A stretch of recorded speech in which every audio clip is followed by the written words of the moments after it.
그런데 제가 이제 주장하는 법리로 하면 헌법 제1조 위반이 명백하게 탄핵 사유로 법리 구성이 된다 이거죠. 박근혜 대통령 탄핵된 사유가 여러 가지 있지만 제일 중요한 것은 헌법상 기업 활동의 자유를 침해했다 하는 게 제일 컸어요.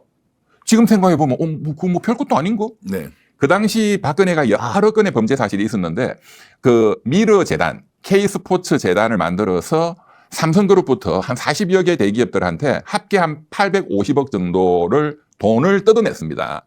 미르재단, K스포츠재단은 지금 아마 다 기억하실 겁니다. 이 이름은. 그 사건에 대해서 나중에 이제 그게 형법상 직권남용죄가 확정이 됐어요. 대법원 가서. 그것은 한 4, 5년 걸렸고 헌법재판소에서는 빨리 결정을 해야 되니까 이제 그것이 헌법 몇 조 위반이냐. 이게 중요한 거거든. 형법 직권남용죄다. 그것은 형사법정에서 몇 년 동안 할 문제고 그래서 그때 헌법재판소가 한 3, 4개월 빨리 결정한 것이 기업에게 그렇게 대통령의 공직을 이용해서 돈을 강요해서 내게 한 것.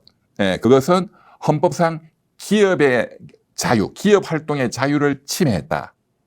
기본권을 침해했다 이거죠. 그게 제일 컸습니다. 나머지 뭐 현대자동차 뭐 등등등등에 개입했다. 또 최순실에게 어떤 국정 여러 가지 자료들을 보내서 공무상 직무 비밀을 누설해가지고 공직자로서의 뭐 그런 이제 대통령으로서의 헌법 수호 책무를 위반했다. 이런 거는 부수적으로 붙은 거고. 네. 자, 결론. 자, 그 사건하고 조희대 대법원장이 종이 기록 7만 쪽 이걸 반드시 형사소송법상 해야 되는데 그런 거 다 안 해버리고 그런 명백한 서면주의 원칙을 위반하고 그리고 제대로 검토도 안 한 그런 상태에서 가장 유력한 대통령 후보를 한 달 대통령 선거 앞두고 바로 유죄 파기환송함으로써 대통령 출마 자격을 박탈한다라는 이 사건하고 어떤 게 더 중요한가요?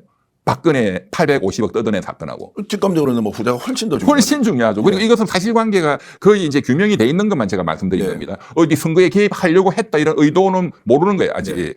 그러나 9일 또 실제로 검토한 거는 이틀 그리고 종이로 출력하지 않았다 7만 쪽 이거는 팩트로 나와 있단 말이에요. 요 사실관계 요것만 딱 놓고 이것은 헌법상 대법원 판례가 또 지금 2016년도 대법원 판례가 조희대 대법원 그 대법원에서 내린 판결이 2016년도에 종이로 출력해가지고 하지 아니한 검사나 판사의 형사소송법상의 그런 공판행위는 무효다는 거예요. 네.